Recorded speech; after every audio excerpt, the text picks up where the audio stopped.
Have you had an amazing jungle game only to be counter-jungled by a guy that isn't ganking at all? Or are you someone that is actually farming and the enemy jungler ganks, kills all your laners, and now you're like, well, what do I do? Those scenarios are two sides of the same jungle coin, because ultimately, your jungle control comes down to the gravitational jungle law, which I will explain what that is right now. Effectively, the concept is here. You want to force the enemy jungler to do things that benefit you. This, of course, can take many forms, but the thumbnail really does represent how I want this to be understood. If you can draw in a Graves, a Zed, and a Elise Rex, it doesn't really matter whatever you're playing. If you can draw them into what you want to accomplish in the game, you will win. Let's look at a couple of gameplays to explain how this works practically. So we'll have some Zeds, some Diana, some Modias, your regular junglers, but I want to start off with the Mundo focus here because it's less about the champion and what if you are in a somewhat losing matchup and the enemy jungler is able to get everything going, you make a mistake, and now you think, oh, I'm screwed. No, the gravitational law will give you a way to get back into this. The Zed also applies this concept, right? He starts on the Raptors. We have a ward there from the blue team, we see it. The Mundo says, you know what, it's a Zed, he could invade me, who knows what's going on here. Why don't I just go ahead and reverse clear down? Something I always advocate doing, especially against cringe strategies that really don't need to beat you as long as you ward and do these kinds of things. Now, here's the fascinating aspect of this. The Mundo will reverse clear down and be on the bottom side.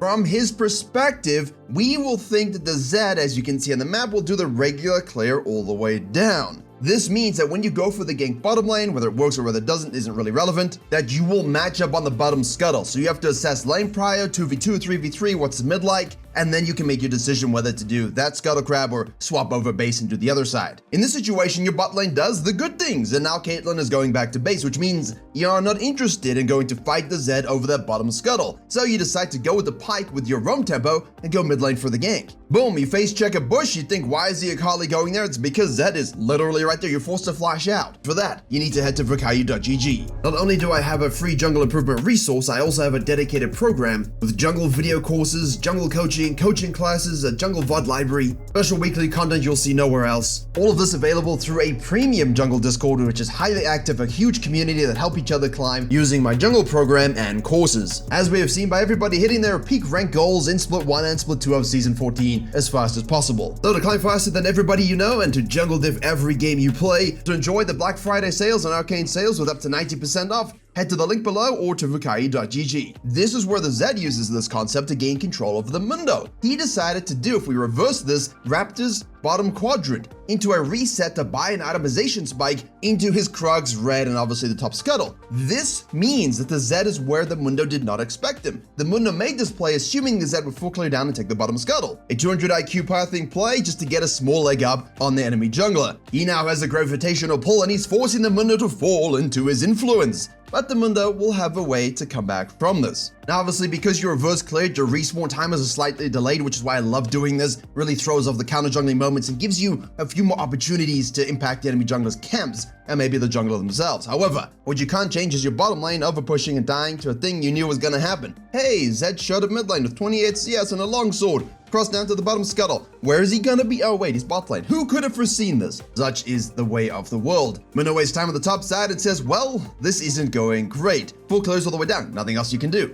But if you're a smart cookie and you understand tracking, when you know the Zed started Raptors, and you know he shows up on the top side with a fresh long sword and a really fresh red buff, you can kind of insinuate to clear. So at this particular stage, you know that the guy double scuttled, ganked bottom lane, did a dragon as well, would have fallen back to his quadrants and sequenced up, and then of course he will show looking for that gank, and obviously grubbies will be on the map. So instead of the Mundo deciding to just do another third sequence and match this tempo, how can I then get out of the gravitational effect of the Zed here and then create my own mega pull? Well, first and foremost, we have an RNG scuttle crab on the bottom side, and if we're tracking the Zed correctly, we know he'll be top side, which means we can take his freshly respawned blue. Obviously, at this particular stage, you don't know exactly what happened with regard to the bottom quadrant, the dragon. The Mundo checks the wolves, has a little bit of an off timer on that, but will get the grub. The idea there is good. The exact numbers, because of the Zed's clear, are off to what they typically would be, much like the reverse clear. But here's where the Mundo begins to start to impact space-time, and the Zed will begin to tumble in. Obviously, now he loses his blue, and Grump would not have expected the Mundo to cut and swap his sequence, right? Mundo was sequencing top to bottom, all of a sudden,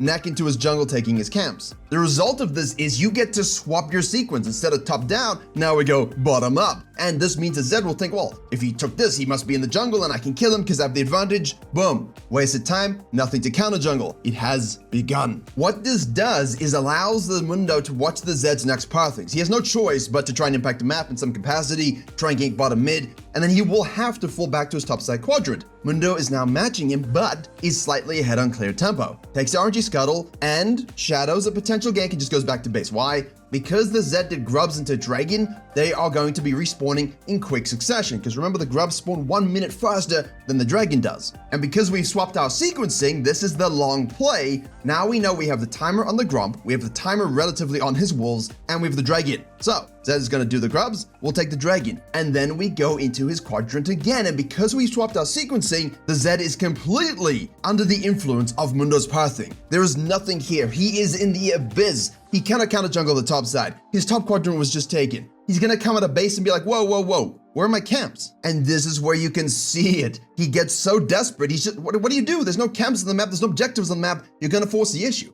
You're gonna compromise your position because you truly have nothing else to do. Good warding, good tracking, dead Zedding. Now what you do after this is you also steal his blue before going back to base and then kiting to the top side because the Herald is the next play for us. You also might anticipate the Zed goes to the top side, but who knows at this point? The guy doesn't know where you are. Gravitational lensing might reveal the singularity of Mundo's butt cheeks, but the Zed will not be able to observe you because you just don't interact with the electromagnetic spectrum. That's the kind of jungling you want to be able to do, with the enemy jungler has no damn idea how to perceive you, observe you, or interact with you. If Zed shows up on the top side, you can decide to contest, fight, gank, or whatever, but if he shows on the bottom side, don't do your camps, don't do Herald, counter jungle him, steal all, claim all. Obviously from this, you can fall back to the Herald, you know your blue side quadrant is available as a fallback, ain't no one stealing it. The Zed's gonna grab the camp he knows has spawned in the wolves. Really, there's nothing else to do. When there's a fight mid lane, decide your philosophical influence as a jungler. Do I rotate and help, or do I just get the thing I really want, which is Herald? I typically prefer the objectives and Heralds because if they're fighting over nothing, I'm not interested, but obviously react appropriately, right? If you need to rotate to kill, to win,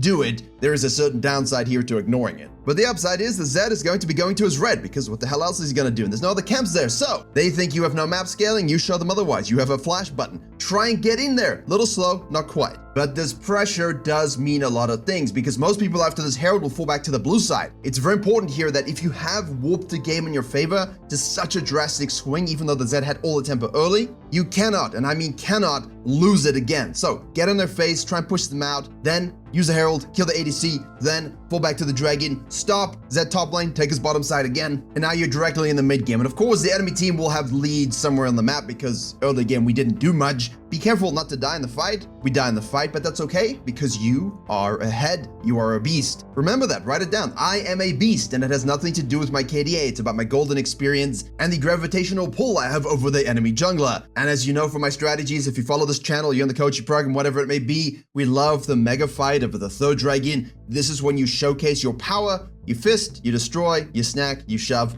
and the game pretty much goes in one direction there afterwards. But what happens if your bottom lane, say, die a lot more to the jungler, or you're playing an Udyr, and you actually think, listen, this Mundo AFK thing is fine, but I need to have a more PvP focus here while still having the gravitational pull required to dominate. And in this one, this is an application of these strategies from someone that I coach, who actually use them properly so you can win and climb and reach your peak by the end of season 14. That's why I'm here on this planet, apparently. Now in this one, we're gonna take it more from the Zed's perspective here. What if you can full clear and double scuttle and grab a kill, much like the Zed? How do I keep that gravitational pull and not allow someone like the Mundo to actually take over by being smarter than me? In this case, be smarter than the enemy and also be better than them. Full clear, kill Diana, greedy play, we have prio, double scuttle, and because you started Raptors on that side, take it again, take the Krugs again, and go back to base. That's a quick cut, that's normal stuff. Now the Diana obviously will full clear all the way down again, which means when you decide to go to the bottom side and your Wolves and Grump are spawning, what is it that you are focusing on here for control? Where do you want your gravitational pull to actually work? Because do you want to drag her to the Dragon and actually fist?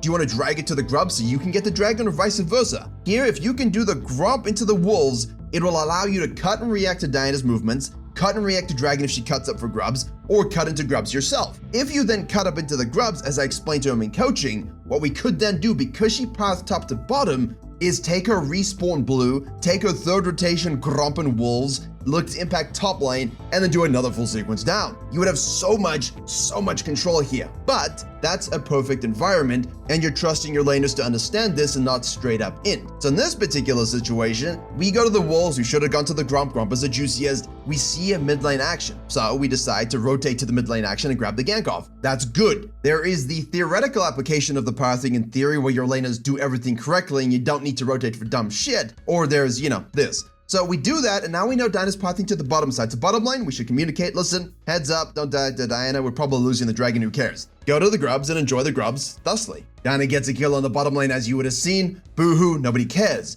Now you're gonna do exactly what I said, right? Take the blue, take the Gromp, take the Wolves. However, once more, the biggest thing for you is to F-keep, minimap, track, extrapolate. You know that Diana just did the dragon. You know she might get an RNG scuttle if it spawned on that side. You know, therefore, she could impact mid lane. So, you either take her whole quadrant and stifle her that way if you don't think that's a threat, or you move into gank the mid lane, knowing she could show up, but you don't care because you're an AD Udyr, Abomination, or a strong champion. Think basically anything meta, like Raze, Viego, Lee Sin, and Kayn, and things like this, right? You can actually handle this, but the Udyr, wow, that's a lot of damage for a champion AD variant. Play it. Seriously, it's free. Now here's where he makes a very interesting decision. You could, like in the Zed example with the Mundo, take her Raptors, right, and counter jungle there, but what if she comes down? What if you've got weird base timers? What if you don't trust the bot lane who's losing due to the ganks? No, take your quadrant on the top side to prevent counter jungling. You know this because the Diana's gonna want to reset and go top side for those respawn camps. You give her those camps, the illusion of her actually making her own free will choices. In reality, you are the master of her philosophical puppets. Let's not read into that too much.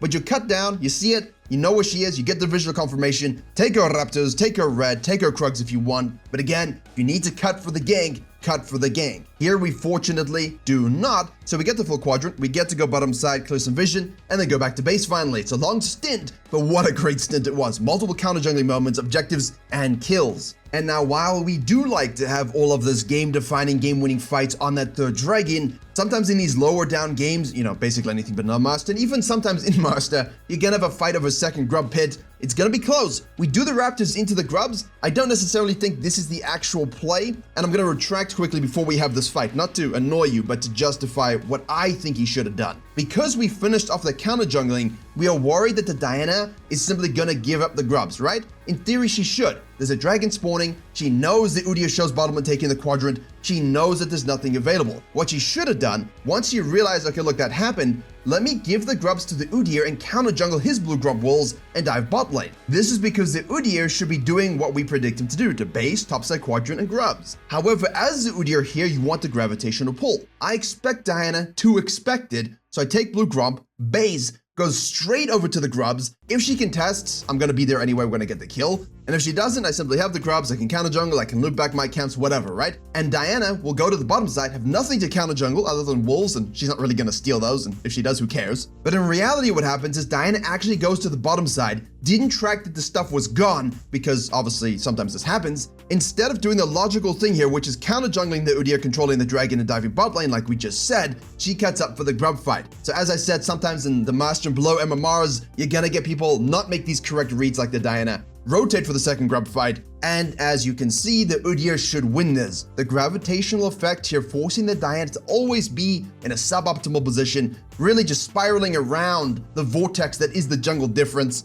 An astronomically clean example, mostly, of all the things you want to do, even if you're not in a high elo game, how you can still control enemy junglers, read and react to what they do well and what they do wrong. The Udyr here did exactly that, and will ruffle stomp the rest of the game. And sometimes, we look at another one Mundo highlight, you will die early, you make these mistakes, you die to a Rengar. You do the same things, and we looked at in both these examples. You'll come to a mid-game fight where, again, you can dominate, counter gank, win the fight, take the objective, and then you push the pressure. The whole concept behind this video is to understand whether you get outganked early or you do outganks yourself early, you can maintain or take over all jungle control by making them fall into the sphere of your influence. And when you do that and they have no idea what you're doing, you win. You win a lot and you climb a lot quicker. But if you want to know how to climb quicker with the best solo carry junglers, that is a video that will give you the list. Don't be disappointed that there aren't 10 Rosts. Rost is the best, clearly. But sometimes other junglers need the spotlight. But remember, pick Rost.